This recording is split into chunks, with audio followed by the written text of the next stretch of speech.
옴부즈만은 행정을 들여다보면 공무원들의 소국 행정을 마주하게 되는 일이 흔합니다. 소국 행정 어떻게 정의할 수 있을까요? 법상으로는 공무원의 부작위 또는 직무태만으로 인해서 국민의 권익을 침해하거나 국가의 재정적인 손실을 입히게 되는 경우들을 이야기합니다. 문제가 발생했을 때 공무원이 적극적으로 문제를 해소하려고 노력하기보다는 책임을 지지 않는 범주 안에서 최소한의 노력으로 형식적으로 대처하는 경우들을 바로 소국행정이라고 이야기를 합니다. 이에는 선례를 답습한다든가 법이 바뀌었는데도 개정을 하지 않는다든가 무사 안일한 태도를 보인다든가 아주 다양한 것들이 가능한데요. 구체적인 예를 들어가면서 여러분들하고 소국행정을 볼까 싶습니다. 소송이 끝났는데도 불구하고 건축 허가를 내주지 않아서 문제되는 사례들, 여러분들은 어떻게 생각을 하세요? 이 케이스도 소국행정의 전형적인 케이스가 되고요. 건축 허가를 당연히 법상의 절차들을 다 맞춰서 냈는데도 불구하고 동네에 민원이 생길 것 같으니까 그 인근 주민들의 동의를 다 받아오시오 라고 요구하는 것도 실은 법에 없는 근거를 대면서 공무원들이 편하게 처리하기 위한 하나의 태도, 직무상의 게으름으로 볼 수 있습니다.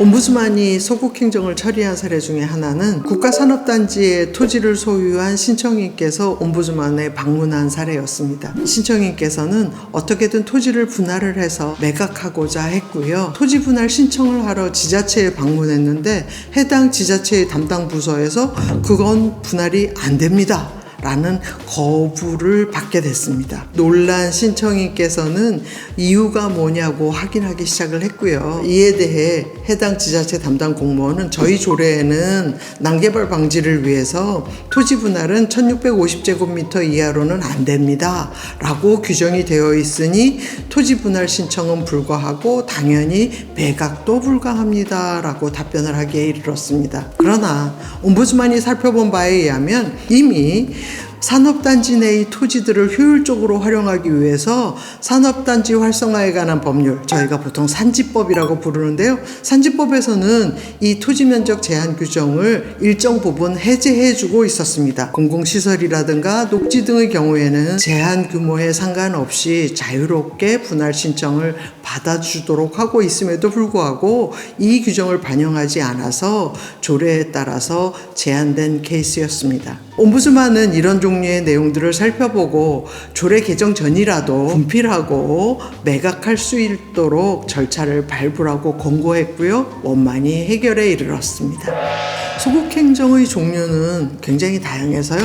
행정을 방치해둔다든가 굉장히 오래 질질 끄는 지연 행태가 있다든가 적당히 업무 처리를 한다든가 선례를 답습한다든가 법규를 빙자하면서 안 해준다든지의 다양한 사례들이 존재합니다. 이런 종류의 직무태만 중에 한 가지 예로 풍납동이라고 기억하실까요? 옛날에는 이 지역에 물들이 범람한다고 해서 풍덩풍덩 빠져서 풍납동이란 소리를 하던 적이 있습니다. 이 지역에 잦은 침수 때문에 재개발을 한 200세대의 이야기를 소개시켜 드리겠습니다. 재개발 후 2년이 지나도록 사용 승인이 되지 않는데요. 그 이유는 재개발하면서 문화재가 존재한다는 이유로 소방도로를 개설해야 되는데 개설을 하지 못하는 문제 때문이었었습니다. 여러분들 잘 아시겠지만 대규모 개발의 경우에는 갑자기 사람들이 많이 다니게 되고 인근에 차도 많아지고 사람들도 많아져서 그 인프라로 사용을 할 도로들을 개설해서 국가나 지방자치단체에